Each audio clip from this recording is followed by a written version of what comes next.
how do you kind of manage being consistent while doing this for so long and so many things happening during it?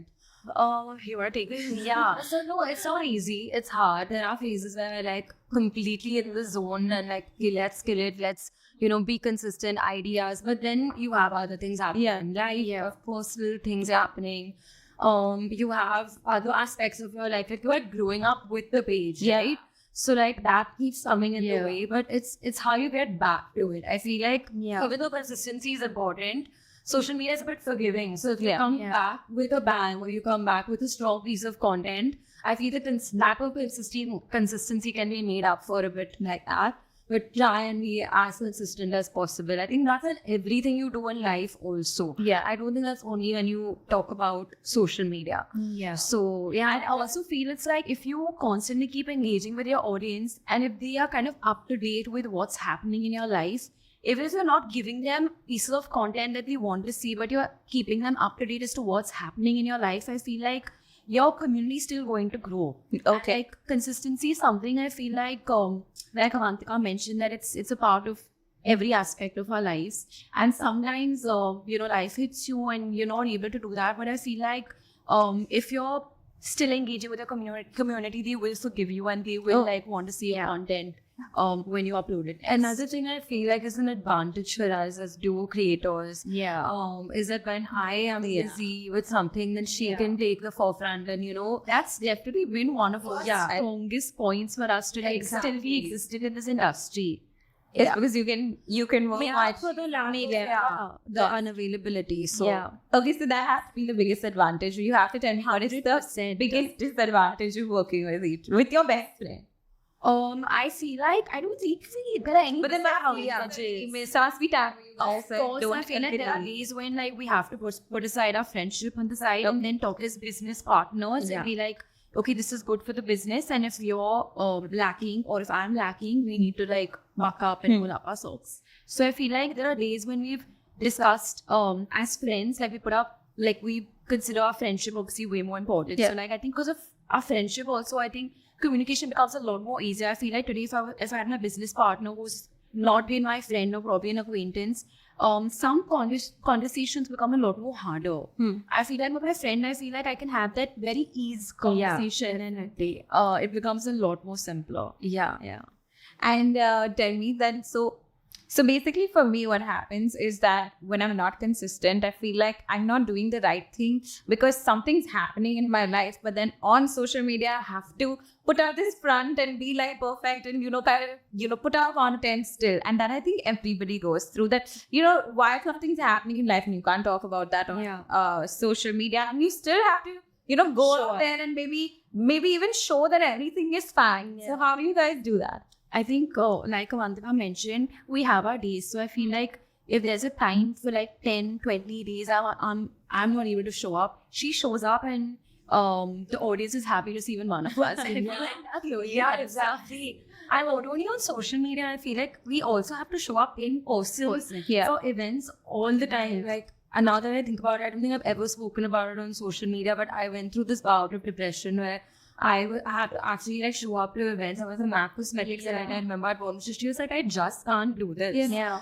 And you have to go and like interact with people all the time. It's like a facade. Okay? Yeah. And like you feel you're going through something and you still have to put that smile on. And like have conversation with people without them having the slightest hint of what you're probably going through. Yeah. That I don't think even I had any idea that probably Avantika was not in her best state of life at that point. Yeah, and then you shoot content, do that. Oh, and so many things happen in life, right?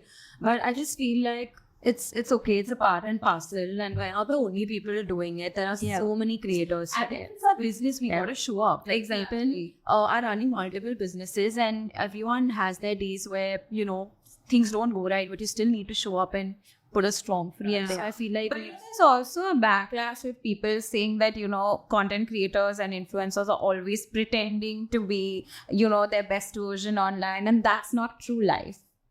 I think we've kept it as honest as we can. And also I feel like how long can you pretend? That's true. Or like portray your life which is not true. So I feel like we've we've stayed as honest as we Also, can. yeah, I think everybody today on social media, even if they're not content creators, only puts out a percentage of their life out on social media. I don't think there are normal people also like who are not influencers or creators who are putting their, sad times out, or even if they are, they're not going to keep going. Otherwise, then it becomes and you've seen this, I'm sure. She's complaining, or she's whining about And life. there's so many things to do. She's so privileged. And I also feel like oversharing is very personal. Some people like to overshare. Some people want to share certain aspects of their life that they're comfortable sharing. And I think there's backlash either way. I know. Yeah.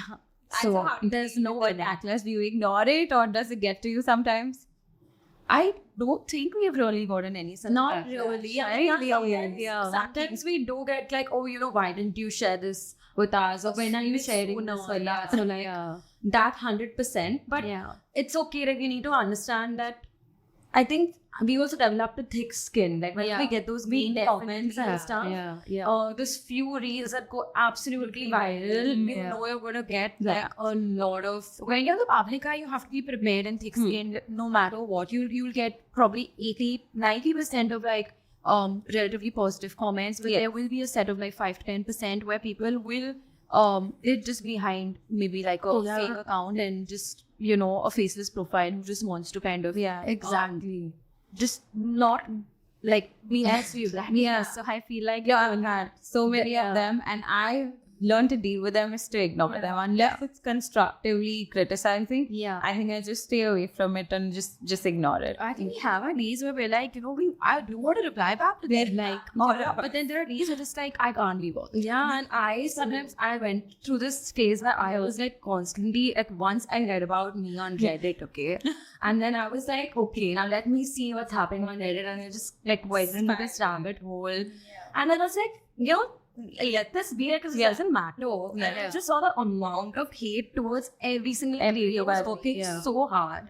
It's like I can't even look at this page. And like I go to Reddit to get like information and do research. And there's a lot of like backlash over there. There's a lot. You have to be super careful about what you're saying, what you're doing. It's good. You can be accountable. Like you can take it in a good way and be like, okay, now there's some accountability. I can't just like fake anything or like talk about something I don't believe in, because they're going to call you out of that. But on the other hand, it gets a bit mean and hateful for sure. And so I think ignoring is the best.